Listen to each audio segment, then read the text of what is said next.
The UK government has recently secretly supplied Ukraine with an additional batch of Storm Shadow cruise missiles. This was reported by Bloomberg, citing its own sources. The exact number of missiles delivered has not been disclosed. The article states that the missile delivery was carried out to ensure Ukraine has sufficient stockpiles ahead of the winter months, during which, according to the UK, the Kremlin may intensify attacks on Ukrainian civilians. Bloomberg emphasizes that the UK and its allies are trying to show Vladimir Putin that Western support for Ukraine will surpass the Russian economy's ability to sustain its military efforts. Storm Shadows are high-precision, air-launched guided missiles with a range of over 250 kilometers. Ukrainian forces first used British long-range weapons against military targets on Russian territory in November of last year. In October of this year, the General Staff of Ukraine announced that a strike had been carried out. The Bryansk chemical plant was hit using long-range Storm Shadow missiles, which managed to penetrate the Russian air defense system. On October 21, 2025, the air forces of the Armed Forces of Ukraine, in coordination with the ground forces, naval forces, and other components of Ukraine's defense forces, struck the Bryansk chemical plant. The agency also shared that the Bryansk chemical plant is an important part of the military-industrial complex of the aggressor country. Recently, the Wall Street Journal reported that the US administration has lifted a key restriction on Ukraine's use of certain missiles. These are long-range missiles provided by Western allies, which has allowed Kyiv to expand attacks on targets inside Russia. They were also awaiting approval from President Donald Trump to provide Ukraine with long-range AGAVK missiles. But he himself said that he is not considering this possibility for now. Political scientist and military expert from the Armed Forces of Ukraine, Kirilo Sazonov, gave his assessment of the Storm Shadow. These are really awesome missiles, really great. And honestly, when we talk about Tomahawks, it's nothing, guys. Believe me, the British Storm missiles are fantastic. Especially now when there are no problems with the guidance system that we are receiving, the coordinates for strikes are provided by the United States of America. And this will continue because Russia's attempt playing games with Trump ended very badly. Earlier, Anatoly Krapchinsky, deputy general director of a company producing electronic warfare equipment and an aviation expert, stated to the Ukrainian Defense Forces, ATACMS and Storm Shadow missiles are needed more than the American Tomahawks. According to military observer Denis Popovich, with the help of Storm Shadow missiles, the Ukrainian armed forces will be able to keep Crimea and the Kerch Bridge under full fire control. Defense Express military expert Valery Ryabik reported that, according to preliminary calculations, about 10 such missiles could disrupt Russian communications across the bridge over the Kerch Strait. He noted that this is a very precise missile which uses a terrain contour matching system for navigation. And in the final stage, the Storm Shadow jettisons the nose cone from its warhead and homes in on the target using an electro-optical guidance system.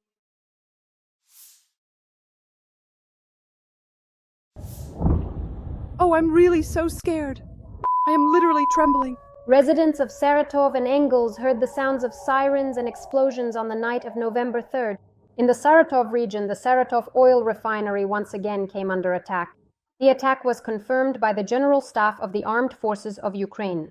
As the agency writes, on the night of November 3rd, units of the Ukrainian Defense Forces struck the Saratov oil refinery in the Saratov region of the Russian Federation.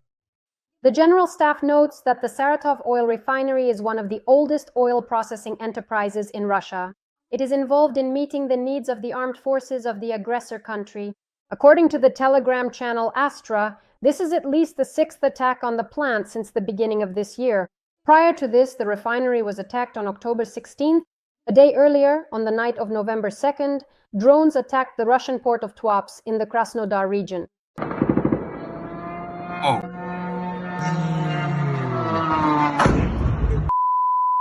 The operational headquarters of the Krasnodar region reported that, as a result of the attack, a tanker and an oil terminal were damaged. Satellite images showing the aftermath of the recent attack have appeared online. It is reported that at least 2 hits struck the pipeline of Transneft's oil terminal. Damage to an oil tanker has also been recorded. The port of Tuapse is one of the key hubs for the export of Russian oil and petroleum products. Recently, drones have been attacking Russia's oil refineries, energy facilities, and military enterprises almost every day. This is increasingly depleting the economy of the aggressor country, which is already barely holding on. As noted by Ivan Us, an expert from the United Ukraine Analytical Center on the Freedom Channel, a fuel shortage has already hit several Russian regions, and sooner or later it will reach its peak. So far, Moscow itself has not faced a major gasoline crisis.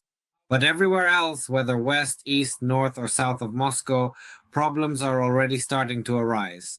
And these problems will only get worse over time because the strikes are ongoing, persistent, and unremitting. Russians may end up not only without fuel, but also without electricity. Drones are striking more and more thermal power plants in Russian regions. As journalist Michael Naki reports, residents of the aggressor country are facing the threat of a blackout. In particular, this warning was issued by the commander of the Unmanned Systems Forces, Robert Madar Brody. The Ukrainian armed forces have already carried out numerous strikes on power stations and substations. Electricity and heating are periodically cut off in many cities across Russia and in the occupied territories. Naki reminds us that Ukraine is attacking Russia's energy facilities in response to Russian terror against Ukrainian energy infrastructure. The journalist believes that very soon this campaign will reach a new level, with Flamingo missiles being used almost daily. And then Russians will surely feel the consequences of the war they started. Meanwhile, in Russia's Belgorod, local residents have already started stealing generators that were meant to protect against blackouts. This was stated by the governor of Belgorod region, Vyacheslav Gladkov, who called the situation a catastrophically big problem. The government of the Russian Federation is looking for those to blame for the breakdown of negotiations between dictator Vladimir Putin and US President Donald Trump in Budapest. The Kremlin placed the blame for this on the Russian Foreign Ministry, since the memorandum with its unrealistic and excessive demands, which sounded like an ultimatum, caused Trump's anger and the subsequent cancellation of the meeting. Lavrov has been named the main culprit. It was he whom the Western press called the main factor in the cooling of relations with the US. Several media outlets report that Lavrov came to the meeting with Secretary of State Marco Rubio unprepared, refused to engage in discussion, and took an overly hardline stance on Ukraine, trying to follow the Kremlin's instructions to the letter.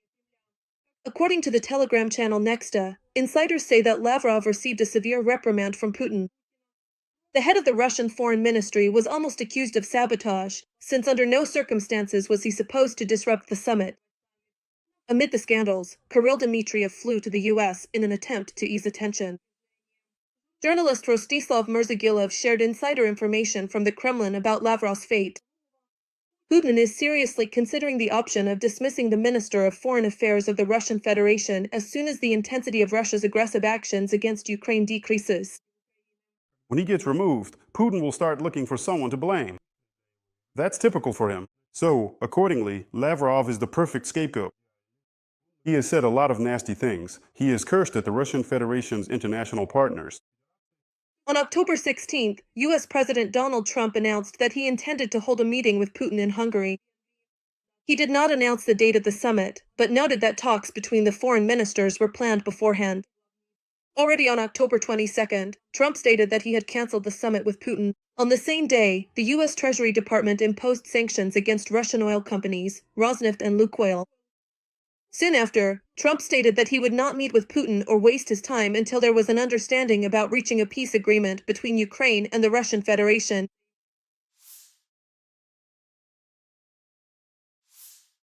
The situation in the Pokrovsk direction of the Donetsk region remains tense. According to the latest data from Deep State, the enemy has advanced near Pokrovsk and close to Volnovo. According to reports from the General Staff of the Armed Forces of Ukraine, as of 8 o'clock in the morning on November 3rd, Ukrainian forces have repelled 68 assault actions by the aggressor in the Pokrovsk direction. As stated by Ukrainian President Volodymyr Zelensky in his evening address on November 2nd, there have been results in eliminating Russian occupiers in the Pokrovsk direction. The front. There were reports from the military today.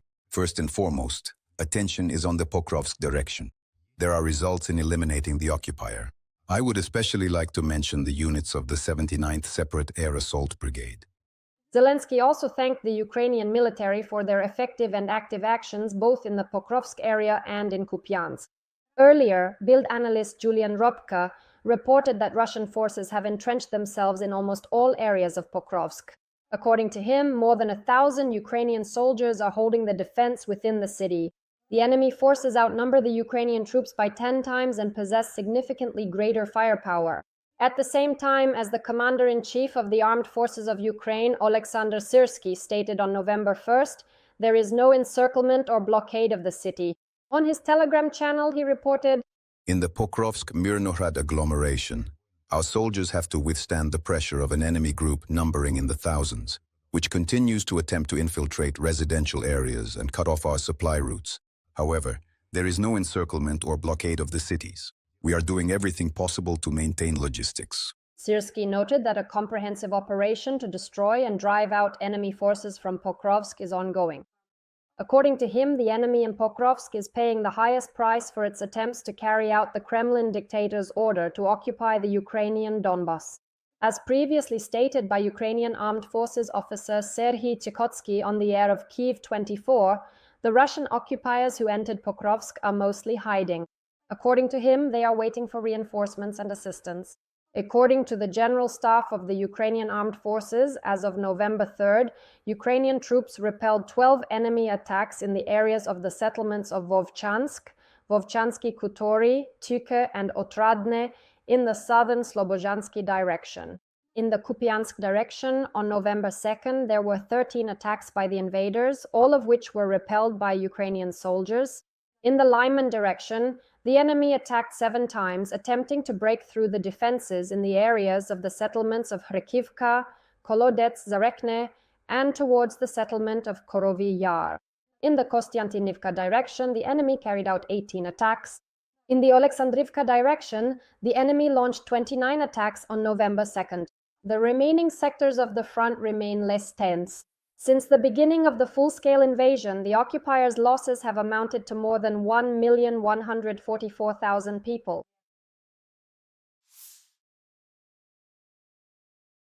Lee Song-kwon. He said that since September of this year, about 5,000 North Korean construction troops have been gradually redeployed to Russia and will be mobilized to restore infrastructure. According to the South Korean lawmaker, there are signs of preparation and selection of personnel for the deployment of additional troops. At the same time, according to South Korean intelligence, about 10,000 North Korean military personnel are currently deployed near the Russian-Ukrainian border. Last year, North Korea sent about 10,000 North Korean soldiers to the war against Ukraine for the first time as reinforcements for Russian troops. In April of this year, Pyongyang acknowledged the participation of its soldiers in the war. According to South Korean intelligence, about 2,000 of them have been killed. Recently, it became known that 2 North Korean soldiers, who were captured by defense forces in the Kursk region in January of this year, are requesting to be sent to South Korea. According to South Korean intelligence, North Korean soldiers have orders to commit suicide to avoid capture, so their return to North Korea could be a death sentence. As is known, North Korea is one of Russia's main allies. The countries have signed a comprehensive strategic partnership agreement that provides for mutual military assistance. Pyongyang is providing Moscow with significant support in the war against Ukraine, which includes supplying weapons and sending military personnel and workers.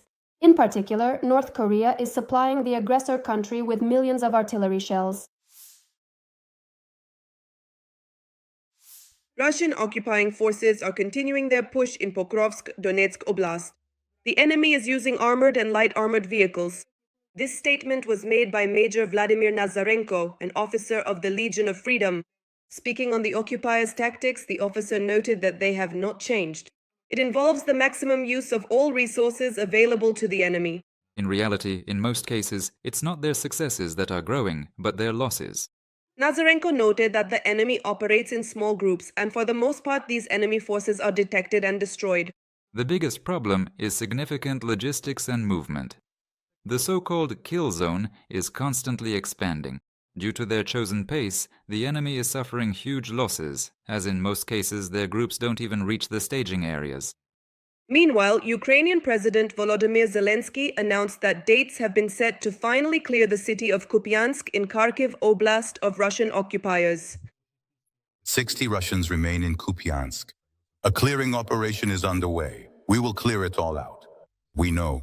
In principle, the dates have been set. On the night of November 4th, drones attacked regions in Russia. The media reported fires at several facilities. For now, only one attack has been officially confirmed, on a petrochemical plant in the Republic of Bashkortostan. Meanwhile, the publication Astra showed video from the city. The sounds of explosions can be heard. It also released footage of the fire that broke out after the drone attack. As the OSINT analyst explained, Preliminarily, this video shows the source of the fire to be either railway tankers on the tracks or storage tanks slightly to the north. However, according to local residents, there are several fires at the plant. Additionally, explosions were heard overnight in the city of Kshtovo in Russia's Nizhny Novgorod Oblast. A fire was reported in the industrial zone near the Lukoil Nizhegorod Nefteorgzintez oil refinery and a petrochemical plant. Explosions were also reported in the Volgograd Oblast. According to Russian media reports, the Frolovskaya electrical substation caught fire there. The main intelligence directorate of the Ministry of Defense of Ukraine has destroyed the headquarters of one of the enemy's strongest units, Rubicon. According to the agency, the headquarters of the Russian occupiers was discovered in a partially destroyed house in the occupied town of Avdiivka, Donetsk region. The GUR notes that the enemy unit Rubicon specializes in the use of unmanned systems. It is reported that this is one of the most combat-capable structures of the Russian occupation army, on which the aggressor country spends significant resources. The agency reported, Using the obtained coordinates of the enemy's location, GUR specialists, working in densely built-up urban conditions, skillfully directed FP2 unmanned systems at the Russians, each equipped with a warhead weighing over 105 kilograms. Intelligence summarized, as a result of the strike, officers and drone operators of the Russian Rubicon who were in the headquarters were eliminated. In September of this year, journalists from Radio Liberty discovered the name of the commander of the Russian Center for Advanced Drone Technologies Rubicon. It turned out to be Russian Colonel Sergei Budnikov. The report also states that the occupiers' training base was found thanks to a segment by Russian propagandist Vladimir Solovyov. The location was identified by a sign above the entrance to the restroom with a distinctive design and an illuminated display above it. This indicates that the Rubicon training base is located in the Congress halls of the Patriot Exhibition Center in the Moscow region. The Radio Liberty investigation states that the Rubicon Center has existed since at least July 2024. During the fighting in the Kursk region, Rubicon's military personnel tried to disrupt the defense forces' logistics using drones.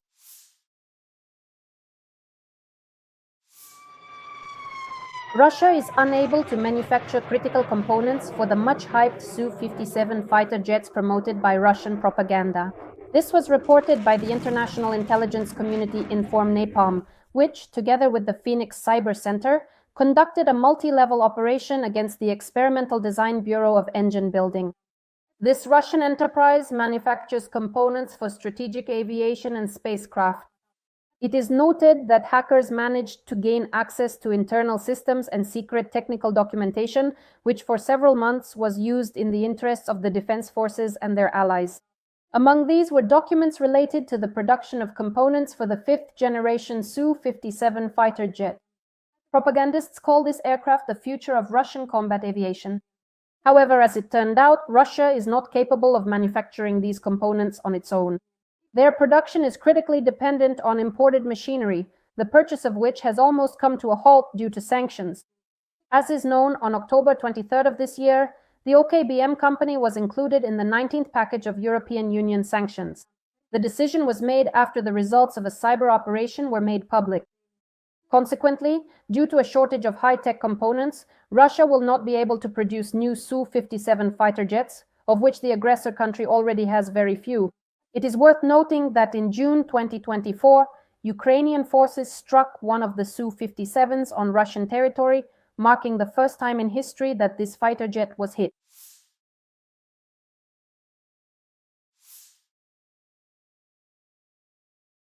The General Staff of the Armed Forces of Ukraine has denied rumors regarding the situation in the Pokrovsk-Mirnohorod direction. None of the units of the Ukrainian Defense Forces are encircled or blocked in this agglomeration. The situation in Pokrovsk itself remains difficult, but it is fully under the control of Ukrainian defenders. This was reported by Major Andriy Kovalev, a representative of the General Staff of the Armed Forces of Ukraine. According to him, the spread of information about the encirclement of the Ukrainian armed forces near Pokrovsk may be part of enemy information and psychological operations. In reality, a comprehensive operation by the defense forces is underway aimed at stabilizing the situation. Currently, a comprehensive operation is being conducted to identify enemy forces in the urban area, destroy them, and drive the Russian occupiers out of Pokrovsk. Russian troops continue to intensify their efforts and conduct active assault operations in the Pokrovsk area. Much is at stake in this direction for Ukraine and its allies. This was stated by Ukrainian President Volodymyr Zelensky during his visit to the command post of the 7th Rapid Response Corps of the Air Assault Forces of the Armed Forces of Ukraine. The president thanked the soldiers for their service in this hotspot, emphasizing its strategic importance. This is very important, because it's not just our land. Above all, it is the enemy's psychological pressure on our state and on all our allies. And much is being decided precisely in this direction. At the same time, Colonel retired of the Armed Forces of Ukraine military expert, pilot and instructor Roman Svitan warned about possible provocations by the Russians in Pokrovsk. According to him, Russian occupiers in Pokrovsk entered the rear of Ukrainian forces wearing civilian clothes. The Russians gathered in the city posing as civilians and then began combat operations. It is quite likely that the invaders may resort to this method again.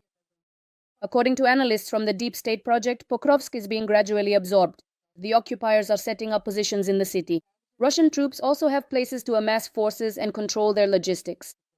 The authors of the report note that at the same time, the Ukrainian armed forces continue both clearing operations and the elimination of the enemy by all available means. Drone pilots play a key role.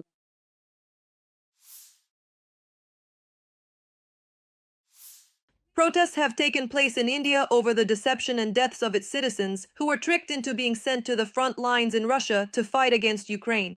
Dozens of families from different states in India are demanding that their loved ones be brought home and that those responsible for the recruitment be punished. According to relatives, young men were recruited through agents who promised them legal jobs with high salaries and accommodation. But instead, they were pressured into signing contracts in Russian and sent to the front lines with minimal training. The protesters held placards with photos of the young men in uniform. Some of them have died.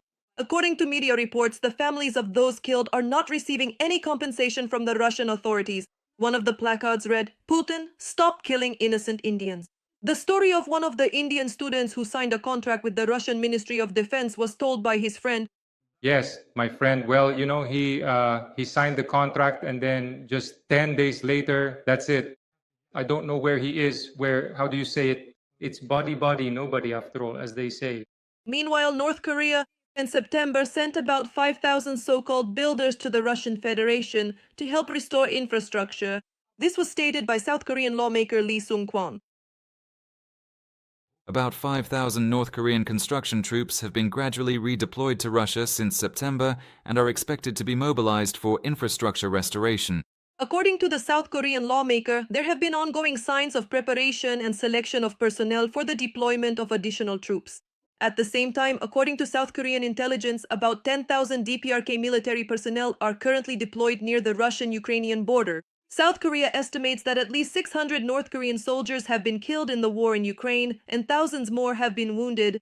Analysts emphasize that the DPRK receives financial aid, military technology, food, and energy resources from the Russian Federation in exchange for supplying troops. Thanks to this, Pyongyang is able to avoid the consequences of international sanctions imposed on its nuclear and missile programs. In turn, an international sanctions monitoring group wrote in its report last month that North Korea plans to send 40,000 workers to Russia, including several delegations of IT specialists. According to UN sanctions, North Korean workers are prohibited from earning money abroad. At the same time, 2 captured North Korean soldiers have stated that they want to escape to South Korea. The Constitution of South Korea stipulates that all Koreans, including those from the north, are full citizens. This rule also applies to prisoners of war in Ukraine. It is known that about a year ago, the defense forces captured the first North Korean soldiers who were fighting against Ukraine in the Kursk region. The North Koreans did not speak Ukrainian, English, or Russian, so communication with them was only possible through Korean interpreters. At the time of capture, one of the foreigners had a Russian-style military ID issued in the name of another person registered in the Republic of Tuva, Russian Federation. The other North Korean had no documents at all. Additionally, Ukrainian intelligence has released new evidence of war crimes committed by international mercenaries from Colombia serving in the Russian army.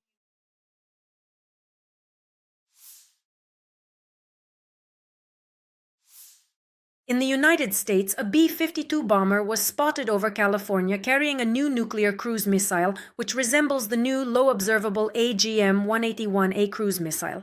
This was reported by The Aviationist. The photo was taken by aviation photographer Ian Recchio. In close-up shots, you can see a T-shaped tail with 3 surfaces, folding wings under the fuselage, and wedge-shaped nose and tail sections. These features match the official image of the LRSO missile. The bomber was spotted while flying over Owens Valley, California. According to the plans of the U.S. Air Force, the new AGM-181A long-range standoff missile is intended to replace the outdated stockpile of B-version ALCM nuclear warhead missiles. It is known that this missile has been in service with the U.S. Air Force since the 1980s as one of the elements of the nuclear triad in the nuclear deterrence system. The missile can be mounted on B-52 and B-21 Raider bombers. The report states, against the backdrop of preparations for a production decision in fiscal year 2027, testing activity has increased, as evidenced by the appearance of a B-52 with this missile. Earlier, Newsweek wrote, the US has already scheduled the first tests of the nuclear missile because Russia and China continue to test their arsenals. Last week, the head of the White House ordered the Department of Defense to immediately begin testing nuclear weapons. It is also known that the U.S. Space Force is preparing to deploy 2 new remotely controlled weapons systems designed to jam Chinese and Russian satellites, Bloomberg reports. Earlier, the media reported that in September, B-52 strategic bombers took off from U.S. bases heading toward Europe. This sudden redeployment took place against the backdrop of an act of aggression against a NATO country. Russian drones breached Polish airspace and caused material damage. Polish air defense opened fire on aerial targets. The Caucasus is rearming. In Azerbaijan, new air defense missile systems produced by China were shown for the first time ahead of the military parade. We are talking about the Chinese FD-2000B surface-to-air missile system. Previously, such a system had not been seen in the country's military arsenal, writes Unian, citing Militarny. The appearance of the Chinese air defense missile system in Azerbaijan's arsenal indicates a strengthening of military technical cooperation between the two countries. In the rehearsal video, the distinctive architecture of the FD-2000B launcher, mounted on a 4-axle chassis, is clearly visible. This is an export modification of the Chinese long-range air defense system HQ-9. The system is based on the Soviet S-300 but has been significantly modernized, particularly with modern electronics and an improved guidance algorithm. The complex is designed to destroy aircraft, cruise missiles, and short-range ballistic missiles. Its stated range reaches up to 200 kilometers, and the maximum interception altitude is about 27 kilometers. Previously, Baku had not reported acquiring this system. However, in 2018, Azerbaijan expressed interest in it while commenting on similar purchases by Pakistan. At that time, the system was considered as an alternative to the Russian S-300, which was already in service with the Azerbaijani army. According to military analyst Mariner, the Russian short-range air defense system Tor-M2 was also featured in the parade. As analysts note, this may indicate an upgrade and expansion of the country's air defense capabilities.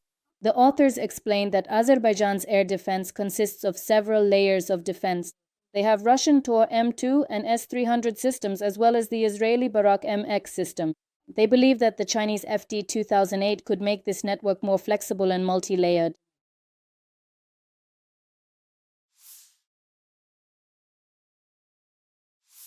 On November 5th, Yekaterina Mizulina, head of the so-called Safe Internet League of the aggressor country Russia, and the singer Shaman demonstratively registered their marriage at the registry office in temporarily occupied Donetsk. I now pronounce you, by the power vested in me, husband and wife. For the 33-year-old singer, Mizulina became his third wife. 40-year-old Mizulina had not previously been officially married. The couple is known for their outrageous actions and statements. Shaman previously caused a wave of bewilderment among Russians. He decided to congratulate Yekaterina Mizulina on her birthday in an original way. In the video, he and Mizulina are walking through the forest, after which the couple finds a large box tied with a ribbon in the colors of the Russian flag. Inside was the logo of a newly created party called We. Yekaterina, for your birthday, I'm giving you something that no one has ever given anyone else in this world. I'm giving you a party, and our party will be called We. Yekaterina Mizulina is known for her anti-Ukrainian stance and her attacks on freedom of speech in Russia. She advocates for censorship in the Russian segment of the internet, initiating sanctions and fines for Russian media outlets. The Mirror notes that she seeks to eradicate criticism of the dictator, especially regarding the war against Ukraine. Mizulina has also repeatedly filed complaints with law enforcement agencies against bloggers and musicians. For example, she previously reported her newlywed husband Yegor Krid's competitor to the authorities. She did not like his large-scale concert at Luzhniki. In one of her interviews, Mizulina criticized people who left Russia because of the war. Some crowing roosters made a number of public statements before leaving our country. For this, of course, we especially thank our so-called Western partners, because this is a cleansing from these undesirable citizens. Earlier, Stat Duma Deputy Vladislav Davankov demanded that Mizulina provide a report on the use of 200 million rubles from the budget. Shaman is one of the main performers of the era of the so-called special military operation. In addition to the fact that Shaman married Mizulina on November 5th, he also became Singer of the Year in Russia for the third time in a row. Following him are Oleg Gazmanov and Sergei Lazarev. It is known that Shaman supports Russian aggression against Ukraine. He has performed concerts in the occupied Donbass and the Crimean Peninsula. On his Telegram channel, Shaman posted a video with the caption, "Crimea is Russia." Also in February 2023, Shaman, also known as Yaroslav Dronov, was in the temporarily occupied part of the left bank of Kherson region, where he performed at a commissioned concert in support of the Kremlin regime. For supporting the Russian invasion of Ukraine, the singer is under sanctions from 27 EU countries, Ukraine and Canada. On January 29, 2024, Mizulina was added to the sanctions list of 27 EU countries for human rights violations and serious and systematic violations of freedom of expression.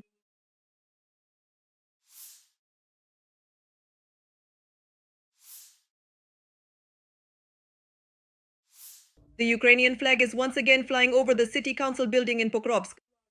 It was returned to the building by assault troops of the 425th Separate Assault Regiment Skala. They advanced into the building, cleared it, eliminated the enemy, and raised the Ukrainian flag. The city council building in Pokrovsk is located in the southern part of the city, deep within the so-called gray zone.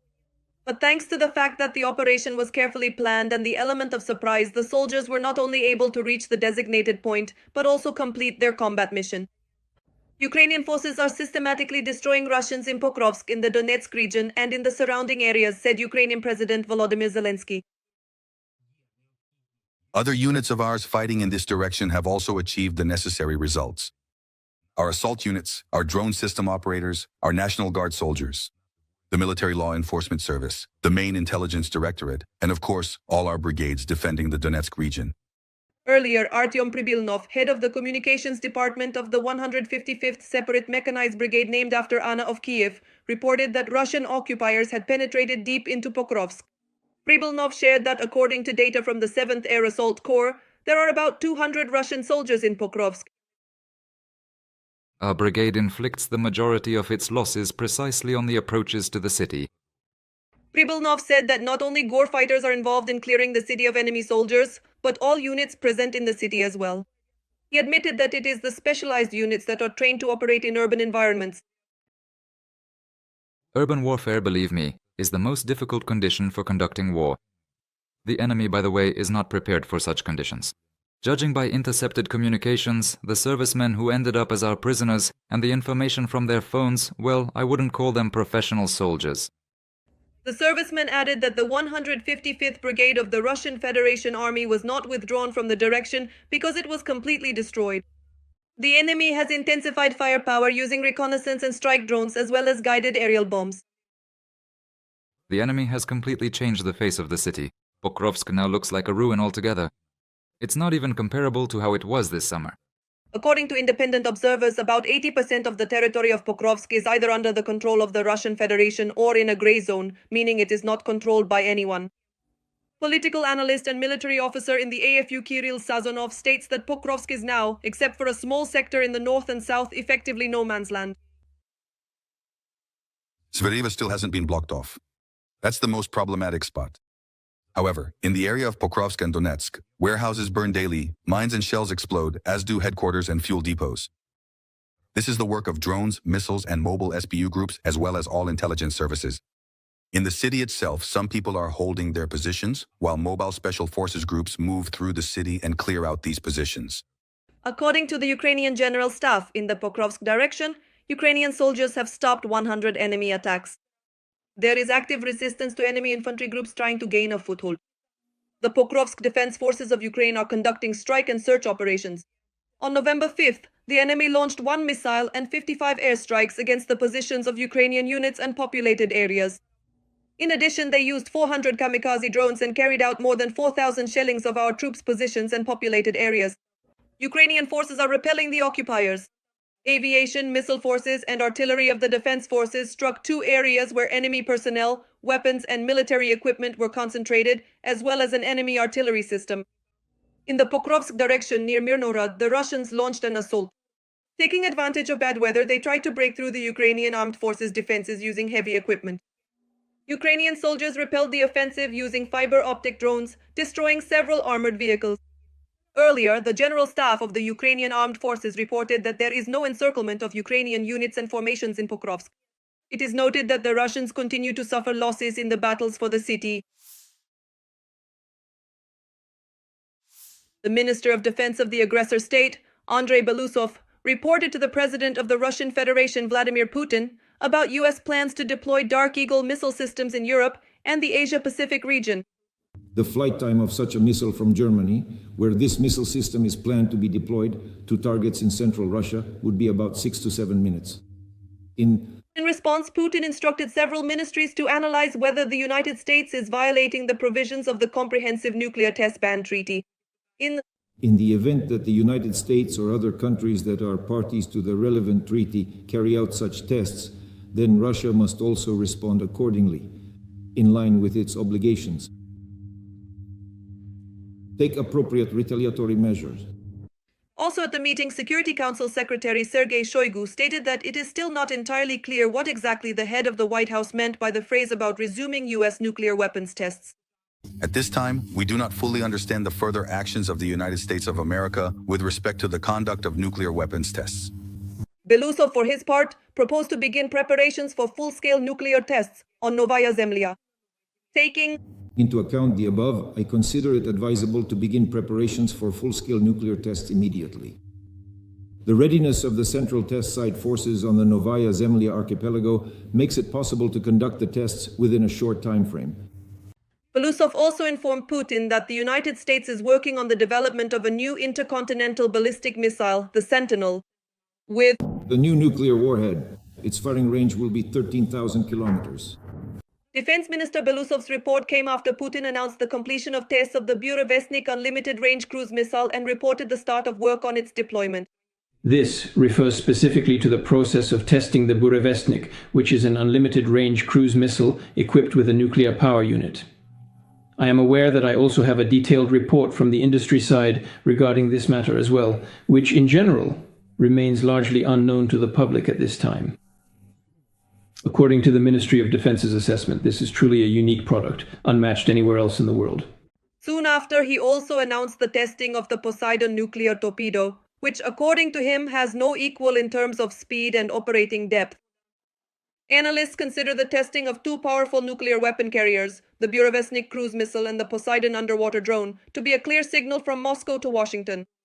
By showcasing its nuclear arsenal, the Kremlin is trying to force the United States to come to the negotiating table and to accept Russia's broader terms, which go beyond the scope of Russia's war against Ukraine. American President Donald Trump called Putin's statements inappropriate and reminded that the U.S. has a nuclear submarine near the Russian coast, while emphasizing that Moscow should focus on ending the war against Ukraine.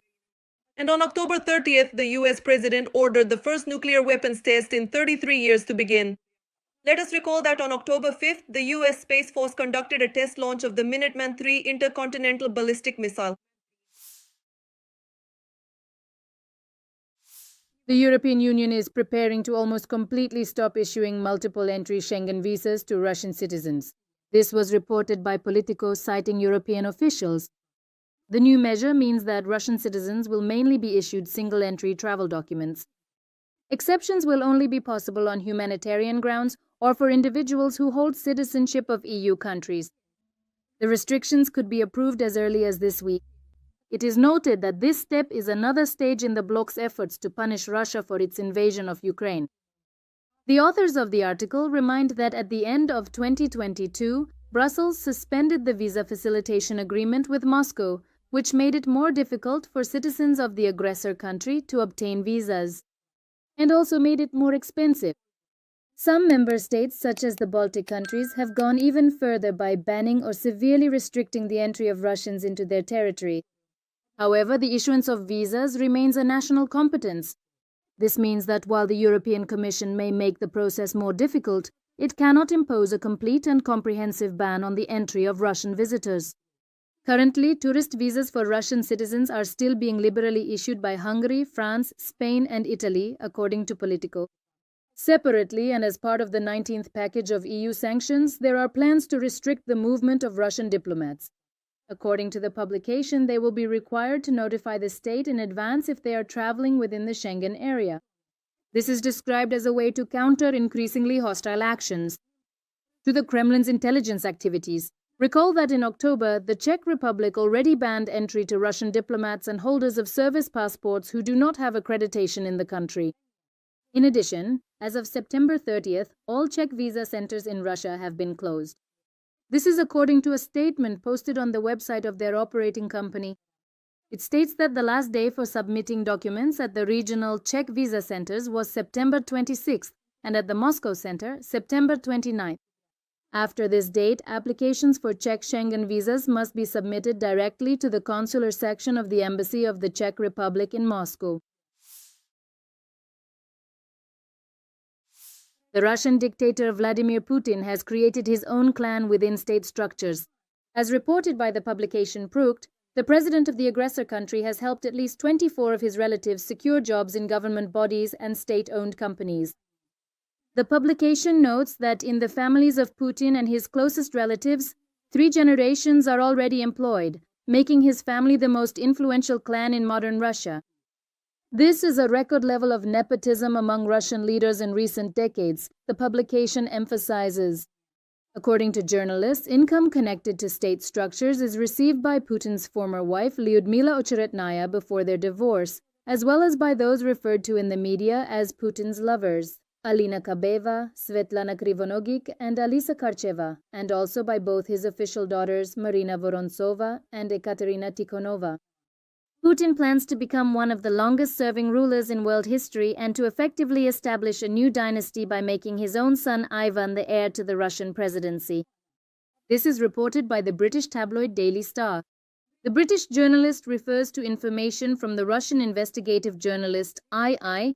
Davlyachina, as well as comments from political analyst and former Putin speechwriter Abbas Galiamov. According to investigators, the Russian president plans to remain in power until the age of 97 and may possibly hand over the keys to the Kremlin to his son Ivan, who is currently only 10 years old.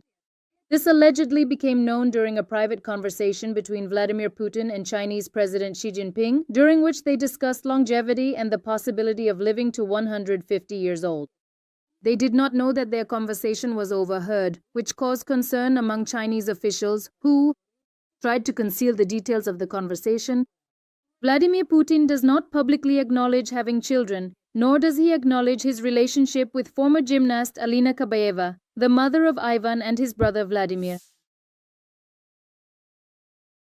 On November 5th, an unusual glow was spotted in the sky over Moscow.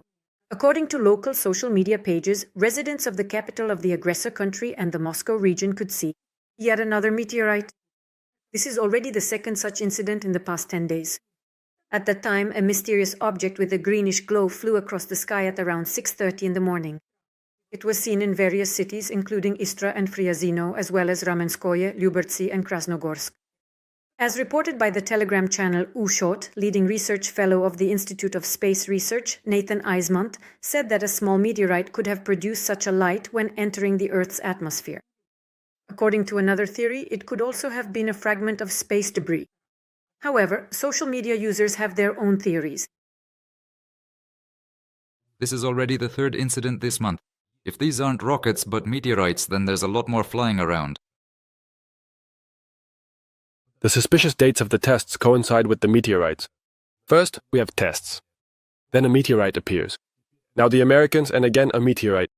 Let us recall that on November 5th, the US conducted a test launch of an unarmed Minuteman III intercontinental ballistic missile.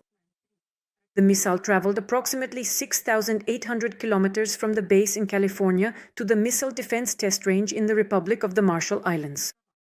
On the same day, Russian Defense Minister Belousov reported to Putin about US plans to deploy Dark Eagle missile systems in Europe and the Asia-Pacific region.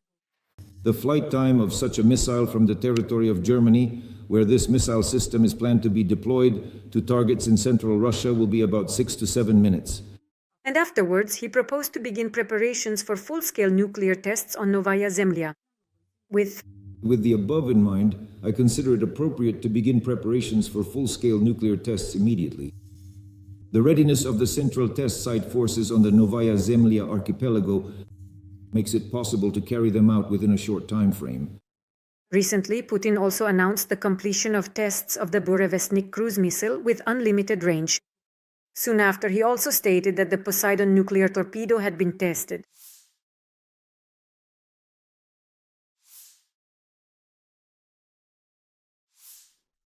US President Donald Trump made a statement about progress regarding the resolution of the war in Ukraine.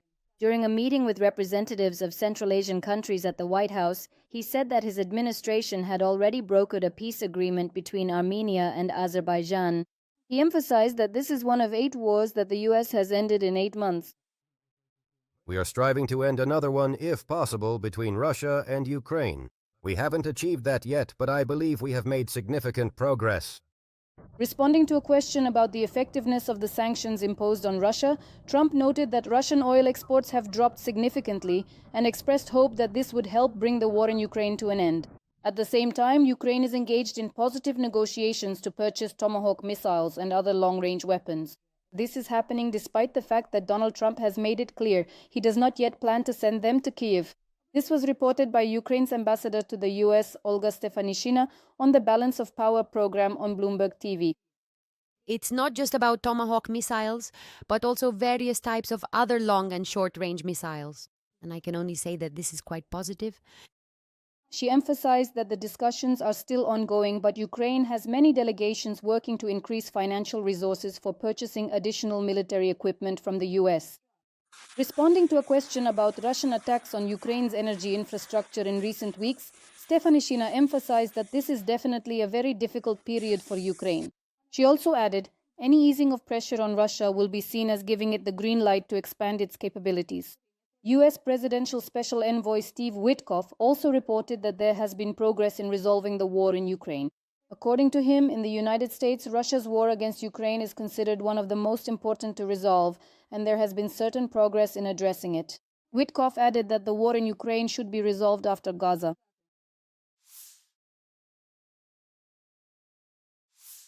Hungary's only oil giant is ready to stop buying Russian oil. The Hungarian oil company MOL has stated that it can purchase most of its oil from non-Russian sources. As reported by Bloomberg, the statement was made on the eve of a meeting between US President Donald Trump and Hungarian Prime Minister Viktor Orban in Washington, where sanctions against Russian oil will be discussed. The company, which operates oil refineries in Hungary and Slovakia, reported that it can obtain up to 80% of its oil from alternative sources via a pipeline from Croatia if Russian oil supplies through Ukraine are halted. According to Bloomberg analysts, this is a turning point after months of rhetoric from Orban, who had claimed that Hungary had no alternative to Russian oil when it comes to energy. Pressure on the Hungarian Prime Minister was exerted in particular by the policies of US President Donald Trump. A week earlier, the American leader stated that he would not make an exception for Hungary regarding sanctions. Recently, Viktor Orban has been losing support even among the Hungarian population. According to Hungarian media, a crisis is growing within Hungary's ruling party. The root cause is that, for the first time, Orban has a strong opponent, Péter Magyar. In addition, as the Polish publication Rzeczpospolita writes, Viktor Orban's Hungarian economic model is experiencing a deep crisis. According to the publication, the average Hungarian has already become poorer than citizens of Romania and even Russia. This means that in April 2026, for the first time in a decade and a half, Orban could lose the election. The Azerbaijani army will be brought up to NATO standards. This was announced by the country's president, Ilham Aliyev, during a meeting with a delegation from the alliance. The head of state emphasized that the Azerbaijani army is being aligned with NATO standards and in this context is closely cooperating with the Turkish army, according to a press release. Recently, the parties signed a memorandum of understanding aimed at strengthening mutual military security. Aliyev noted that Azerbaijan's relations with NATO go beyond the military sphere. The agenda also includes issues of regional development, energy security, and other areas of cooperation. At the meeting, prospects for further cooperation and current regional challenges were discussed. In addition, Azerbaijan is rearming its army and modernizing its air defense systems. For example, before the military parade in Baku, new air defense missile systems produced by China were shown for the first time. Specifically, this refers to the Chinese FD-2000B surface-to-air missile system. Previously, such systems had not been observed in the country's armed forces, according to Unian citing Militarnia. The appearance of the Chinese air defense missile system in Azerbaijan's arsenal indicates a strengthening of military technical cooperation between the two countries. Previously, Baku had not reported the acquisition of this system. However, in 2018, Azerbaijan expressed interest in it while commenting on similar purchases by Pakistan. At that time, the system was considered as an alternative to the Russian S-300, which was already in service with the Azerbaijani army. The authors explained that Azerbaijan's air defense consists of several layers of protection. They have Russian Tor M2 and S-300 systems, as well as the Israeli Barak 8 system. They believe that the Chinese FD-2000B could make this network more flexible and multi-layered. On November 6, drones from the main intelligence directorate of the Ministry of Defense of Ukraine attacked a key enterprise of the aggressor country, Russia, in the Republic of Bashkortostan. According to the agency, the UAVs successfully struck the Sterlitamak petrochemical plant. This is one of the main enterprises in the petrochemical industry of the aggressor state. The main intelligence directorate notes that the plant produces goods for the needs of the Russian occupation army and the military-industrial complex, including in particular anol, aviation gasoline, and synthetic polymers. According to intelligence reports, as a result of the strike on the enemy petrochemical facility, a fire broke out in the workshop that produces agidol, an additive for aviation gasoline. Russians are not welcome in Europe. The European Commission has banned the issuance of multiple entry visas to citizens of the Russian Federation. This was stated in an official announcement on the agency's website. It is noted that the reason for tightening the rules for issuing visas to Russians is the increased security risks due to Russia's unprovoked aggression against Ukraine, as well as Moscow's use of migration as a weapon, acts of sabotage, and potential visa abuse. According to the new restrictions, Russians will no longer be able to obtain multiple entry visas. The statement explained. This means that Russian citizens will have to submit a new visa application every time they plan a trip to the EU, which will allow for thorough and frequent checks of applicants in order to reduce any potential security risks.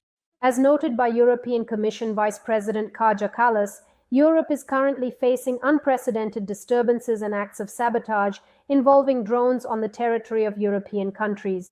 She emphasized that from now on, travel to the EU and free movement within its territory is a privilege for Russian citizens, not an automatic right.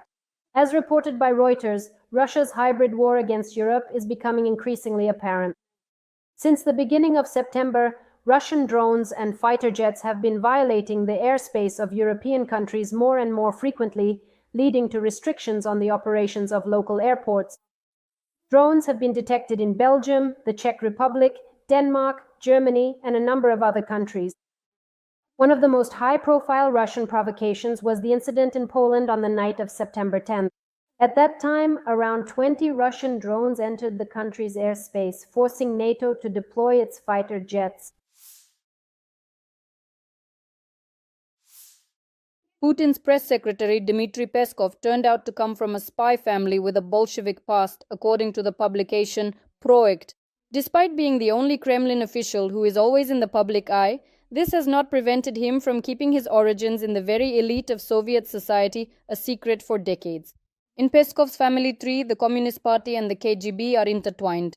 His ancestors were held in high esteem under Lenin, Stalin, and Brezhnev, the publication notes. In Peskov's official biography published by the TASS agency, there is not a single word about his mother. It only states that he was born into the family of Soviet and Russian diplomat Sergei Peskov. Peskov's mother may have served in the security services. The Peskov family lived in a government building on Presnya. Their neighbors were KGB and foreign trade employees. The father of the Russian president's press secretary, Sergei Peskov, most likely worked in intelligence. Originally from Mukachevo, Ukraine, he graduated from the Institute of Asian and African Countries and spent many years working in the Middle East under the cover of friendship societies and solidarity committees with countries of people's democracy. This was a standard cover for Soviet intelligence officers during the Cold War. 2 marriages helped the president's press secretary advance in his career. His first wife was Anastasia, the granddaughter of Stalin's Marshal Semyon Budyonny. The second marriage played an important role in Peskov's career. He married Ekaterina, the daughter of Russian diplomat Vladimir Solotsinsky. It was Solotsinsky who, in 1999, recommended Peskov as a translator during Boris Yeltsin's visit to Turkey. After that, he was transferred to the Kremlin. This is how Peskov became the second person after Alexei Gromov responsible for Putin's media image in the Kremlin.